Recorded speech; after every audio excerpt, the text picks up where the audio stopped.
की स्टार्टिंग में हमें दिखाया जाता है जहाँ पे भाई यंग मास्टर जो कि पूरी तरह से स्टैचू बन चुका था, जो कि पता चलता है उसे कि भाई जो ली ग्रुप की लड़की है वो कि एक ऐसी मामूली सी अजीब सी शक्ल बना के इस तरह से बैठी हुई है। पर यहाँ पे देखते हैं कि भाई यहाँ पे यंग मास्टर भाई अब खाना बनाने लग गया है। अब इसका मतलब पता चल जाता है कि भाई जो बटलर बन चुके हैं यंग मास्टर, अब यहाँ पे वो यही सोचने लग जाता है क्या हो गया मुझे, मतलब कैसे किस तरह से मैं इस लड़की के साथ शादी करने वाला था इन फ्यूचर में।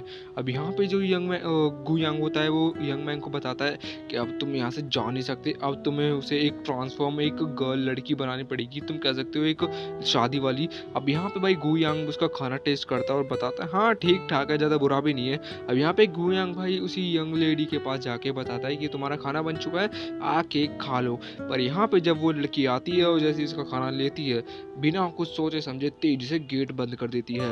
अब जिसके चलते भाई वो फिर भी फेल हो जाता है। मतलब तुम कह सकते हो गु यांग अभी भी उस लड़की से बातचीत करना चाहता है, एज ए फ्रेंडशिप कहा जाए तो।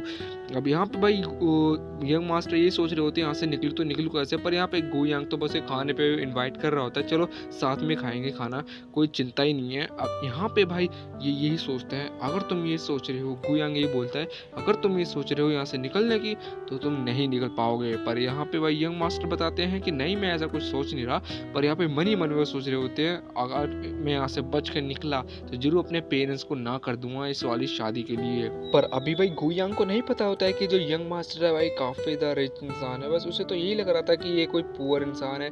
और पर यहाँ पे जो उसके कपड़े थे जो कि काफी ज्यादा कह सकते हो इतने ज्यादा हाई लेवल के थे कि कोई ऐसा रिच बंदा ही पहन सकता है। अब यहाँ पे भाई गु यांग बताता है कि तुम मुझे क्या यहाँ से भगाने वाले हो, तुम खुद भागने वाले हो।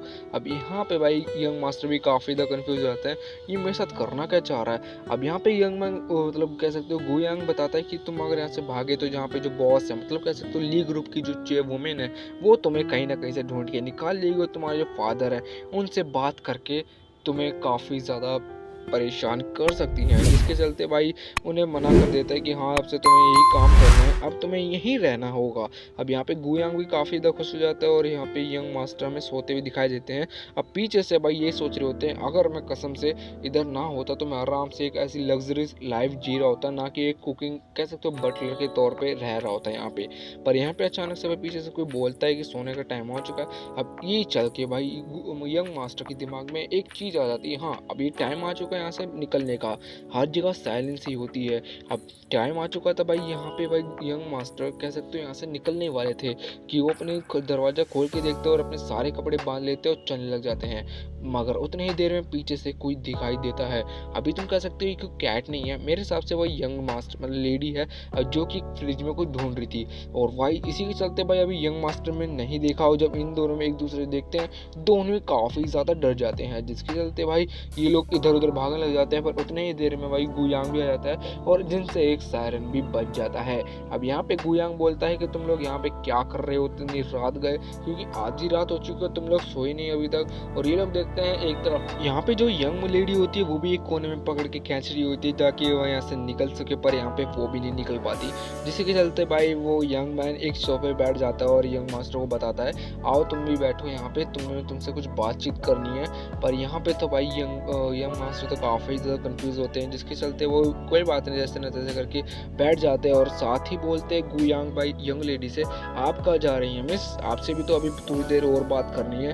पर यहाँ पे भाई गु यांग बताता है मैंने तुम दोनों की चाबी मेरे पास है, कह सकते हो लॉक डॉग कर चुका था यहाँ पे गु यांग। अब यहाँ पे भाई दोनों ही काफ़ी ज़्यादा मतलब कह सकते हो टेंशन में आ चुके थे, जिसके चलते अब गु यांग और साथ ही जो यंग मास्टर है वो तो कुछ कर नहीं सकते थे, और साथ ही जो यंग लेडी है वो तो भाई एक तरफ अलग बैठी हुई है, जिसके चलते भाई दोनों में तो बातचीत होती रहती है गु यांग और कह सकते हो यंग मास्टर में।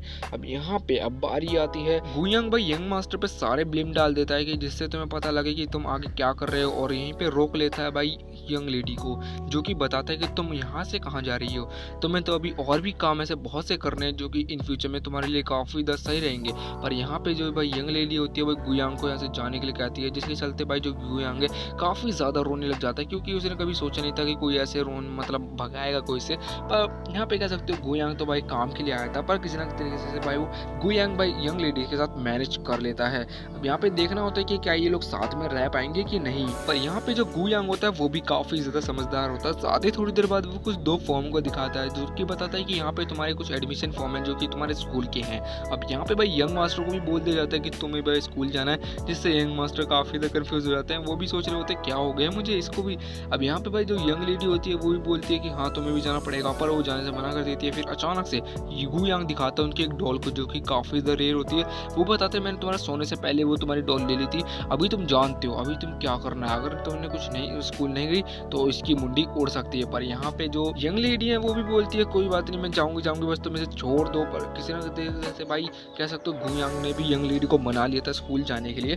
पर यहाँ पे भाई अब तुम यही सोचो कि अब यंग मास्टर क्या करें। यंग मास्टर तो भाई यहाँ पे कुछ नहीं कर सकते थे। वहीं एपिसोड के एंडिंग में यहाँ पे दिखाया जाता है जो कि गुयांग भाई अपने उसी बॉडी कह सकते हो डॉल के साथ माफी मांग रहा था है। वो बताता है कि मैंने ऐसा कुछ नहीं करा, तुम्हारे साथ कुछ नहीं चाहता था। और यहीं पे हमारी एक्सप्लेनेशन खत्म हो जाती है।